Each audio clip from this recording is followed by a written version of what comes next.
Do you know most people do when life wipes them out completely? They don't start over. They shrink. They settle. They tell themselves, this is enough. But one man lost everything, not once, but multiple times. His company? Rejected. His factory? Bombed. His country? Destroyed. And still, he didn't stop. Now here's the uncomfortable part. If that happened to you, would you rebuild? Or would you quietly give up? Because the man I'm about to tell you about didn't just build a company. He built something far more dangerous. An identity that refused to break. His name? Soichiro Honda. And if you really understand this story, you won't look at failure the same way again. 1906. In a small village near Hamamatsu, Japan, a blacksmith's son was born. His name was Soichiro Honda. He wasn't good at school, didn't care much for textbooks. But machines, he was obsessed. At 15, he leaves home. No safety net, no plan. Moves to Tokyo, works at a garage. No salary, just cleaning floors, watching, learning. Most people would quit. Honda stayed. Because he understood something early. Skill is the first form of wealth. Before money, before status. Value. 1937 Honda returned to Hamamatsu and started his own piston ring manufacturing business, Tokai Seiki. He poured everything into it, every yen he had saved, all the time, energy, money, even pawns his wife's jewelry. Then comes the moment. Toyota reviews his product and rejects him. Not politely. They tell him, this isn't good enough. That's where most stories end, but not this one. Honda does something uncomfortable.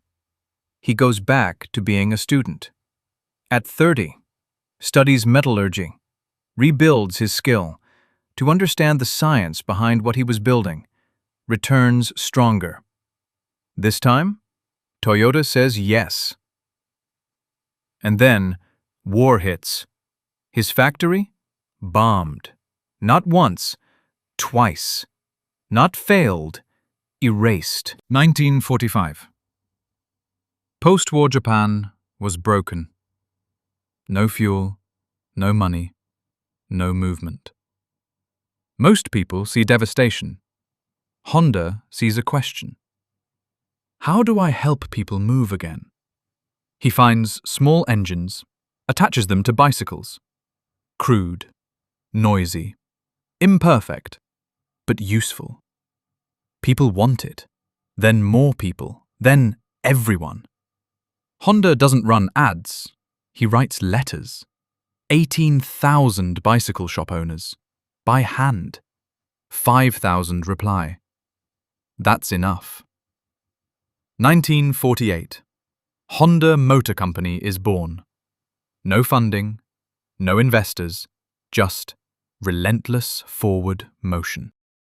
Success is 99% failure. Failure was not a source of shame, it was a source of data. He knew his limits. He wasn't great with money, so he found someone who was. Takeo Fujisawa focused entirely on money and strategy. That partnership changed everything. Complementary strengths is what turned a garage operation into a global empire. Ego builds walls. Awareness builds empires. He thought bigger than his environment. 1964. Honda enters Formula One. Japan had no place there. People laughed. 1965. Honda wins. Laughter stops. Today, Honda is everywhere. 150 plus countries. Millions of vehicles. But that's not the real story. The real story is this. A man with no degree, no money, no guarantees, refused to stop, when stopping would have been completely reasonable. That's the difference.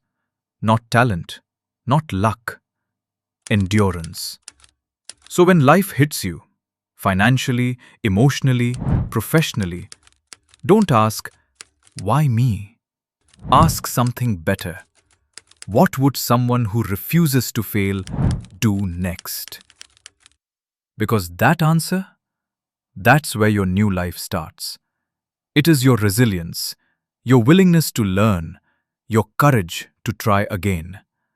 Because money, at its core, follows people who refuse to quit. If this story gave you even one idea, one shift in perspective, share it with someone who needs to hear it right now. And if you haven't already, hit subscribe. Every week, we bring you real stories, real money lessons, and real life. Keep your accounts and your spirit in order. See you next time.